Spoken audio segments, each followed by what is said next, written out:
it's been a long time since I've done a controller settings video, and I think it's time to update matters. Some changes are definitely in order. These settings have been taken with a lot of different pros in mind, so make sure you take them on board and let me know what you play on in the comments section. Make sure you like the video for the algorithm, and thank you to G-Boy Polo for being a positive member of the JKC community.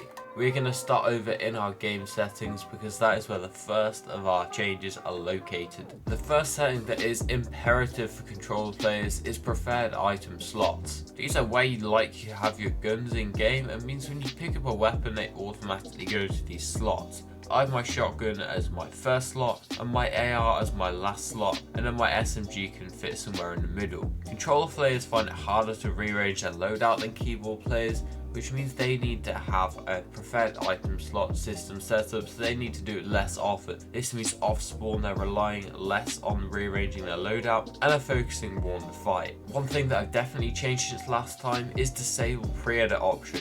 I recommend you have this on now. I used to argue the point that pre-edits can be incredibly useful for competitive, but now when I think about it, I can't even remember the last time I used pre-edits, making them incredibly useless, and it means that if I mess up my build like so, it is very likely I'm going to end up with a pre-edited wall or a cone, and that's going to mess up my build fights. Please just turn this setting off. And when I say that, I mean disable pre-edit option. Trust me, it does work. Similar to last time though, we're going to keep our auto-confirm edits on both. What this does is, when you're editing your build, instead of me having to select the build, select the edits, then press my confirm button again, I have to just press my edit button and then select the edits, and then it confirms it itself.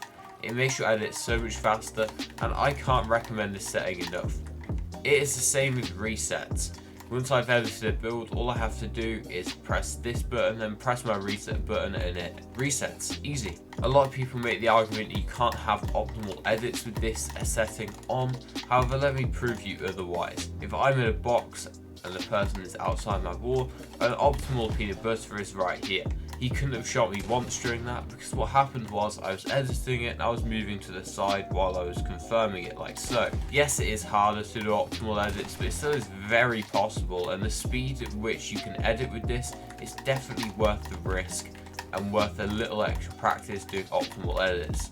That is it for that one, and then we're going to go on to some of the others. Straight onto our controller settings. Auto run on, then you want build immediately on. Edit hold time is irrelevant, and I'll tell you why later, but I just have it on 0 to reduce lag. Slide hold time, I put it on 0.08 seconds, meaning that I have to hold it for a very short time to slide, which is very useful in fights. And vibration, I've got off, because vibration is a very distracting a controller. We then have the quick weapon, which I don't actually use, but it's definitely a setting that controller players could find some use in if you have some extra buttons, let's say a paddle that you don't use. Sensitivity is one of the most important things on controller, and you're going to turn advanced options on. I've said this before with controller players. Start with 1.9 build and edit sensitivity, and 35 look speed. Apply these settings, play the game, see how it feels. This is one of the most basic controller senses and is used by a ton of people.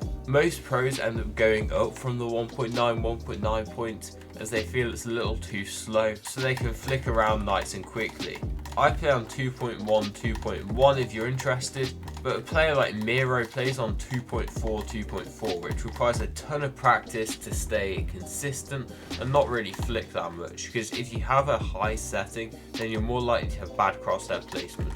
I have every single boost and ramp time off and no instant boost when building. I have ADS on 9 and 9, and this is a universally good ADS sense for controller. Just keep it at that. Turning boost off, ramp time off, dampening time off. I think having the dampening time off makes the controller feel overall more responsive. The look input curve we're going to set to linear, and aim assist strength, of course, it's at 100. For dead zones, I'd recommend anything between 10 and 12. If you go lower than that, you're going to feel really flicky. If you go higher than that, you're going to feel really choppy. Furthermore, turning it down too low is going to mean that you're going to have a lot of stick drift. Foot controller doesn't matter for me, so I don't use it, and vehicles accelerate with stick I have on.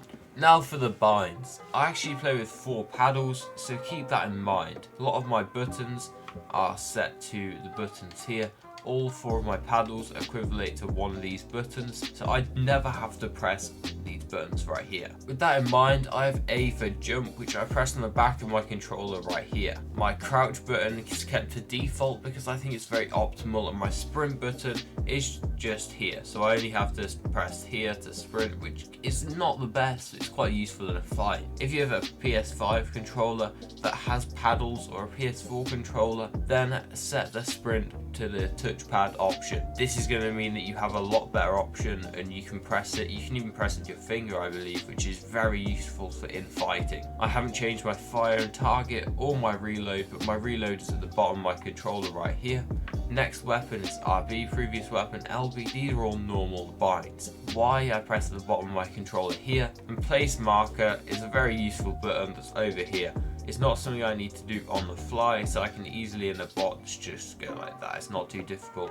I have the normal controller build binds, no need to change them, they're incredibly optimal. And the map I've got set to this, so it's very easy to press just from my movement button. Inventory on the top of the D-pad, an emote on the bottom for whenever it's needed when we celebrate, which isn't very often. Switch mode is on B, which is at the back of the controller. Now I'd recommend you have a better and different edit bind than you're normally used to, and a different edit bind to the switch mode. If it's the same as switch mode, it's going to be an issue, and it's going to collide with the setting we talked about, the edit hold time setting, because you have 2 things on one button. You can see my edit building down here is on the L stick, and that is what I recommend. Just clicking it is not too much hassle, and then having the edit on release like I talked about earlier, pressing this button, just confirming it is so simple. And the reset button is normally on here, the right joystick, and you press it down to reset.